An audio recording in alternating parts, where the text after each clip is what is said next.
ప్రస్తుతం మాచర్ల నియోజకవర్గంలో తెలుగుదేశం పార్టీకి సంబంధించి ఒక స్లోగన్తో ముందుకొచ్చారు. అదేంటంటే మార్పు కావాలి, బ్రహ్మారెడ్డి రావాలి. రైట్, చాలా మంచిది, బాగుంది. స్లోగన్ అయితే చాలా బాగుంది. అయితే మాచర్ల నియోజకవర్గానికి చెందిన వ్యక్తిగా నేను ఒక ప్రశ్న అడగాలి అని అనుకుంటున్నాను. అదేంటంటే ఎలాంటి మార్పు మీరు మాచర్ల నియోజకవర్గంలో తీసుకొస్తారు? మీరు చెప్పేటువంటి మార్పు తెలుగుదేశం పార్టీ వాళ్ళు ఇష్టపడతారా? కొన్ని విషయాల గురించి మనం ఆలోచన చేసినట్లయితే మార్పు రావాలి. ఏ విషయంలో మార్పు రావాలి అని అంటే, ప్రస్తుతం మాచర్ల నియోజకవర్గం అనగానే అందరికీ గుర్తొస్తుంది ఏంటి అంటే గొడవలు. ఈ గొడవలు అనేవి రాకుండా ప్రశాంతమైనటువంటి పల్నాడుని, ప్రశాంతంగా ఉండేటువంటి మాచర్లని మనం ఎక్స్పెక్ట్ చేయగలమా? ఇప్పుడు మేం గెలిస్తే మీ సంగతి తేలుస్తాం, ఈ 10 రోజుల తర్వాత మీ అందరి లెక్కలు తేలుస్తాం, వడ్డీతో సహా చెల్లిస్తాం, లేకపోతే అందరూ మాకు గుర్తే, అందరి సంగతి తేలుస్తామని కొంతమంది పేర్లతో సహా ఐడెంటిఫై చేసి కొంతమంది మీద ఇంత గుర్రుగా ఉండి సంగతి తేలుస్తాం అంటున్నారు. మరి ఒకవేళ అవతల వాళ్ళు మంచి వాళ్ళు కాదు అనుకుందాం కొద్దిసేపు, అలాంటి సేమ్ రివెంజ్ చేసేటువంటి పాలిటిక్స్ చేస్తే దీన్ని మార్పు అంటారా? ఈ మార్పు తెస్తారా? ఈ మార్పు ఖచ్చితంగా తెస్తాను, ఏ గొడవలు ఉండవు, ఏ సమస్యలు ఉండవు అని ధైర్యంగా చెప్పగలరా? ఇన్ఛార్జిగా ప్రకటించిన రోజు నుంచి నియోజకవర్గంలో గొడవలు పెరుగుతున్నాయని ఓ పక్కన ప్రజలు, సిట్టింగ్ ఎమ్మెల్యే ఆరోపిస్తున్నారు. వాస్తవంగా కూడా గొడవలు అయితే క్లియర్గా కనిపెడుతూ ఉన్నాయి. కారణాలు ఏవైనా సరే సమస్యలు పెరుగుతున్నాయి. ఇప్పుడే ఎలా ఉంటే రేపు ఎలా ఉంటుంది అనేది $1 మిలియన్ ప్రశ్నగా ఉండింది. మార్పు రావాలి అంటున్నారు. ఏం మార్పు తీసుకొస్తారు? ఏ రంగంలో మార్పు తీసుకొస్తారు? ఎవరి జీవన విధానాల్లో మార్పు తీసుకొస్తారు? రాజకీయ రంగంలో ఏమన్నా మార్పులు తీసుకొస్తారా? నేనైతే ఒక సామాన్యుడిగా, ఒక జర్నలిస్ట్గా నేను ఒక మార్పును ఆశిస్తా ఉన్నాను. ఆ మార్పు సాధ్యమేనా? మార్పు రావాలి, మార్పు రావాలి అంటే ఒక ఆదర్శమైన కొటేషన్ ఇస్తే సరిపోదండి. నిజమైనటువంటి మార్పు తేవాలి. తెలుగుదేశం పార్టీ యొక్క ముఖ్యమైనటువంటి నినాదం ఎన్టీఆర్ ఆత్మ గౌరవం ఏంటి అని అంటే మద్యపాన నిషేధం. కానీ ఈరోజు మద్యపాన నిషేధం అనేటువంటి స్టాండ్ని తెలుగుదేశం పార్టీ తీసుకోగలదా? మాచర్ల నియోజకవర్గంలో మద్యంతో సంబంధం లేకుండా ఎన్నికలకి వెళ్ళేటువంటి దమ్ము, ధైర్యం ఉందా? మద్యపాన విధానం అదే నిషేధం అనేది సెకండరీ ఇష్యూకి వెళ్ళిపోదాం. అసలు ముందు పార్టీలో ఉన్నటువంటి వ్యక్తులు మద్యం జోలుకి వెళ్లకుండా ఎన్నికల్లోకి రాగలరా? ఈరోజు మద్యం ఏరులై పారుతుంది, ఓ అక్రమ మద్యం, కల్తీ మద్యం అని కేకలు వేస్తా ఉన్నారు. నిస్సిగ్గుగా తెలుగుదేశం పార్టీ స్థాపకుడైన ఎన్టీఆర్ మద్యపానం నిషేధం కోసం ఆయన చేస్తే వాటికి సంబంధించి ఈరోజు ఏం చెప్తా ఉన్నారు? ఇప్పుడున్న చంద్రబాబు నాయుడు, ఇప్పుడున్నటువంటి టీడీపీ అభ్యర్థులు, మాచర్ల టీడీపీ అభ్యర్థితో సహా ఓపెన్ గా పార్క్ సెంటర్లో ఏమని చెప్పారు? కల్తీ మద్యం ఓకే, తప్పే, మంచి మద్యాన్ని ఇస్తాం, మేము మద్యం రేట్లు తగ్గిస్తాం అంటే రేట్లు తగ్గించి మనుషులు చంపేస్తారా? పార్టీ సిద్ధాంతం ఏంటి?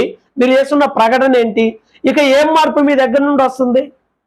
అందరికీ ఏ పార్టీలో అయినా కానీ మనం ఎవరిని వీళ్ళని వాళ్ళని అనుకోవడానికి ఏమి లేదు. సహజంగా ఎవరైనా ఈరోజు ర్యాలీకి రావాలన్నా, ఏమన్నా కార్యక్రమానికి రావాలన్నా అందరి ఎక్స్పెక్టేషన్స్ ఏమున్నాయి అని అంటే, అందరికి ఇప్పుడు ఓపెన్, అందరికి తెలిసిన సీక్రెట్, మందు ఉండాలి, బిర్యానీ ఉండాలి, ఆడవాళ్ళకి కొంత అమౌంట్ ఇవ్వాలి, ఇలా జరుగుతూ ఉండేది. మరి ఇవి లేకుండా ఏమన్నా కొత్త విధానానికి ఏమన్నా నాంది పలికారా? నియోజకవర్గంలో బలాన్ని చూపించుకోవడం కోసం స్వచ్ఛందంగా వచ్చేటువంటి వేలాది కార్యకర్తలు ఉన్నప్పటికీ డబ్బులు ఇచ్చి మరి బయట ఊర్ల నుండి కూడా తెచ్చుకున్నారు. నియోజకవర్గం కాని వారిని కూడా తెచ్చుకున్నారు. నియోజకవర్గంలో ఉన్న వారికి డబ్బులు ఇచ్చి తెచ్చారు. వార్డుల్లో ఇప్పటికీ చాలా చోట్ల గొడవ, మాకు డబ్బులు ఇవ్వలేదు, మాకు డబ్బులు ఇవ్వలేదు అని. ఏం మార్పు వచ్చింది? డబ్బులు ఇచ్చి తెచ్చుకున్నారు, డబ్బులు ఇచ్చి ర్యాలీలకు వస్తున్నారు, డబ్బులు ఇచ్చి నామినేషన్లకు వస్తున్నారు, డబ్బులు ఇచ్చి చంద్రబాబు నాయుడు వస్తున్నారు కాబట్టి అందరూ ఖచ్చితంగా రావాలి, ఇలా అలా. ఏం మార్పు వచ్చింది చెప్పండి? మద్యం విషయంలో ఏం మార్పు వచ్చిందో చెప్పండి. మేము నిజాయితీ కలిగిన రాజకీయాలు చేస్తున్నాం, మార్పు వస్తుంది, మద్యాన్ని నేను ప్రోత్సహించనని చెప్తారా? మద్యం ఏరులై పారుతుందిగా, ఆ ఏరులై పారుతుందంటే ఆ ఏరులోయే కదా మీరు కూడా తోడుకొని తాగుతుంది. మరి దాన్ని వ్యతిరేకిస్తున్నాం అంటున్నారు, అయ్యే తోడుకొని పక్కన పెట్టుకుంటున్నారు. అప్పుడు మీరు ఎలా మార్పు తెస్తారు? ఇది నా ప్రశ్న. ఓకే, వాళ్ళు అలా చేస్తున్నారు అనుకుందాం కొద్దిసేపు. మరి మనం చేసేది ఏంటి? ఏ విషయంలో మార్పు చెప్పండి? మద్యపాన విషయంలో మార్పు ఉందా? డబ్బులు లేకుండా, ఇలాంటి కొనుగోలు లేకుండా ఉండేటువంటిది ఉందా? పార్టీ పదవులు అమ్ముకున్నారు. పార్టీలోకి ఏమైనా కావాలన్నా డబ్బులే ఉండాలి, రావాలంటే డబ్బులు ఇచ్చి తెచ్చుకునేటువంటి పరిస్థితి. మేము పేదవాడిని అన్నారు. ఒక పేదవాడు ఎమ్మెల్యేగా పోటీ చేసి గెలవగలడా? ఇది నా సూటి ప్రశ్న అండి అందరికీ. ఓ పేదవాడు గెలవగలడా? మాచర్ల నియోజకవర్గం యొక్క లిస్టులో, ఈ బ్యాలెట్లో 15 మంది పేర్లు ఉన్నాయి అభ్యర్థులు. ఈ 15 మందిలో పేదవాళ్ళు అని అంటే, కొంతమంది పేదవాళ్ళు అంటే నమ్ముతాం, నేను కూడా పేదవాడిని, సరే పేదవాళ్ళే, మరి డబ్బులు లేకుండా గెలవగలుగుతారా? కొంతమంది విమర్శిస్తున్నారు. ఈ పేదవాడు కోట్ల రూపాయలు విలువ చేసే ఇల్లు ఎలా కట్టాడు?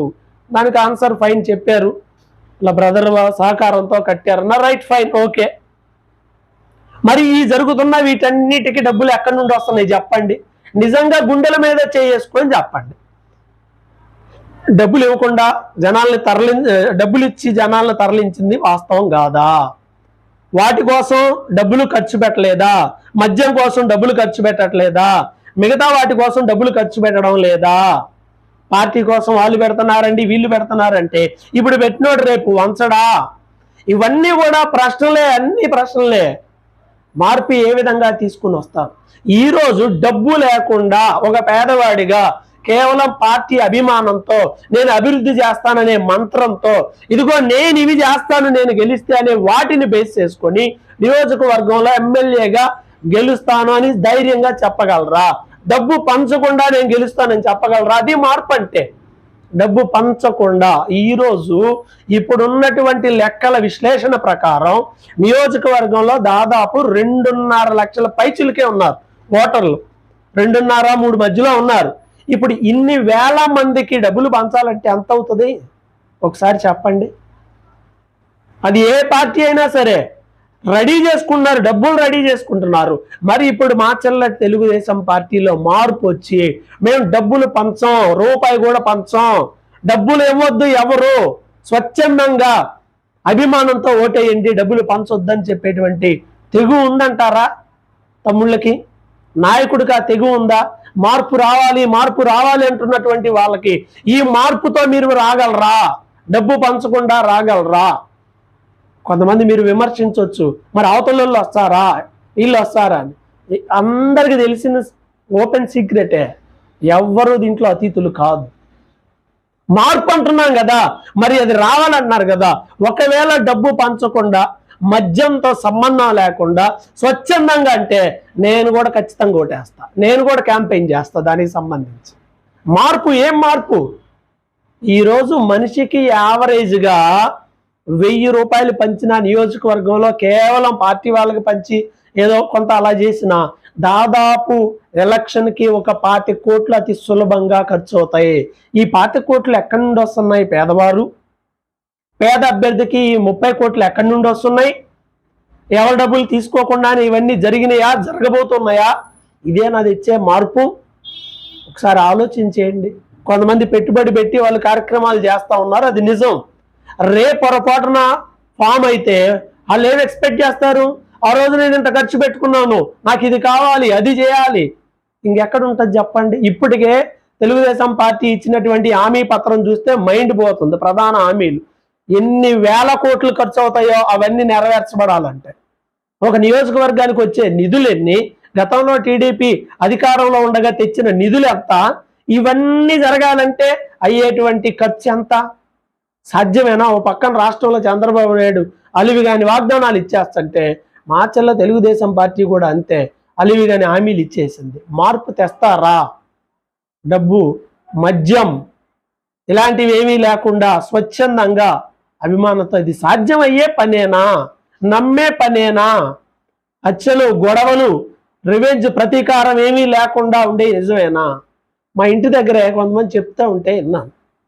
మొన్న కొంతమంది ఒక పని మీద వెళ్ళారు, కొంతమంది పార్టీలో జాయిన్ అయ్యారంట. కొంతమంది జాయిన్ అయితే ఇంటికి రాగానే తెలుగుదేశం పార్టీ ఒక నేత అంటున్నాడు, మేము రేపు డబ్బులు ఇచ్చేటప్పుడు మీ అందరి సంగతి తేలుస్తాం, మేము మీకు డబ్బులు ఇయ్యం.